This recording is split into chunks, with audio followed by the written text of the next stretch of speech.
Hello, Kurt. Hello, how are you today? I'm very fine, thank you. How are you? I'm doing well. Thank you for speaking with me. My pleasure. I just want to let you know I'm a professor at Ivy Tech Community College in Bloomington, Indiana, Oh, and I intend to share this video with my students. So I wanted to let you know, and I see that you're a professor as well. So I am. I was for a time a adjunct professor at USC, University of Southern California, where I taught Shakespeare to actors. But it's not that they fired me; they didn't, and it's not that I quit. I didn't. Just things happened, and I hope to go back, but right now I'm not employed there. What do you teach, Kurt? sure, enrollment's all up and down, and that's true for us as well. Mm.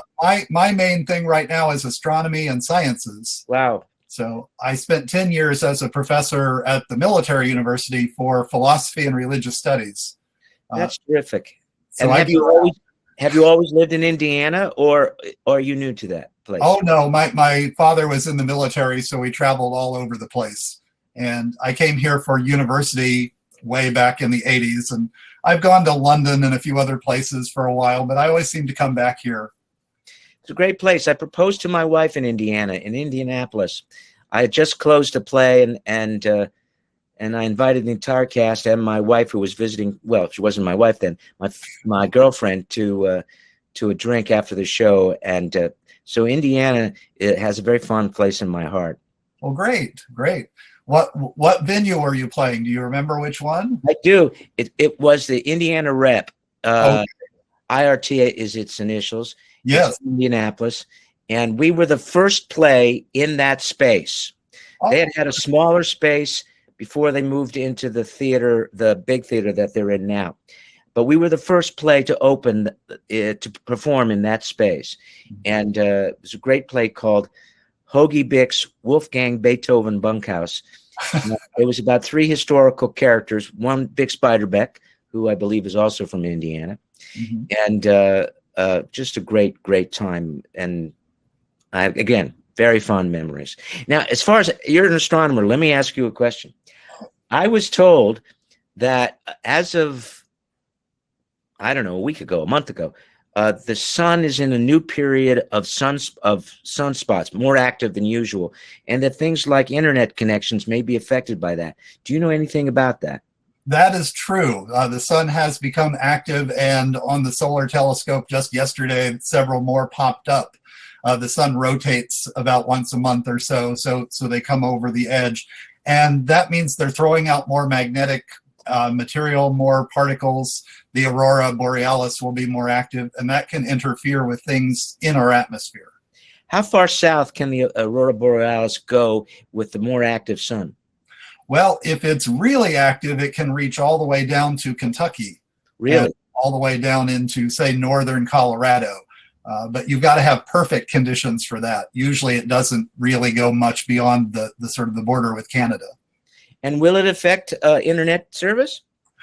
Probably not as much as it used to. A lot of things are shielded. They used to have, in the old days of just the flip phone, cell phones, announcements about sunspot days and days that you might lose connection. But things are rather reinforced now. So probably not as much as it used to be. And what got you interested in astronomy? Two things, really. Star Trek and Carl Sagan's Cosmos. Ah, anyone my age who's an astronomer is probably an astronomer because of Carl Sagan. Yes, I read one of his books. I can't tell you which one it is, but I remember reading one of them. Was fascinated by it. I've always been on the outskirts of knowing about what happens. I've read a lot of articles, not so many books, but articles. It's fascinating to know, what's outside of us. And being a science fiction actor, one has to think about what's outside of the planet Earth. Sure. Well, what would you say to my students if you were talking to them today? What advice would you have for them, or what words of wisdom would you have for them? That whatever they have today will be radically different in 20 years. That whatever the norm is, it will change, hopefully for the better. Whether it's technology or society, that we are constantly evolving, we're constantly moving forward. Sometimes we take two steps backwards, but we're we're always working towards the future.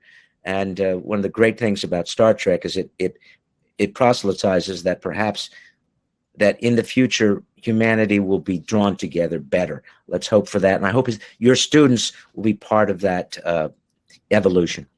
Sure. Yeah, I find more and more the students don't remember the old classic Star Trek shows, and I try to reinforce the different ideas that were there, the Gene Roddenberry vision that we can somehow survive all of this. Work together as a team. Work together to make things better. Yes, somehow we can survive all this. I think America right now is going through difficult times. I don't think I'm overstating that, and hopefully the next generation will pick up the reins and make it not a better place, but a happier place. Perhaps that's the best way to put it. Sure. Well, I appreciate this, and I will share this with my students. I know that they'll be excited to see you, and thank you very much for your time. My pleasure. Thank you, and give my best to all of your students. I will do that. Thanks again. Bye-bye. Bye-bye.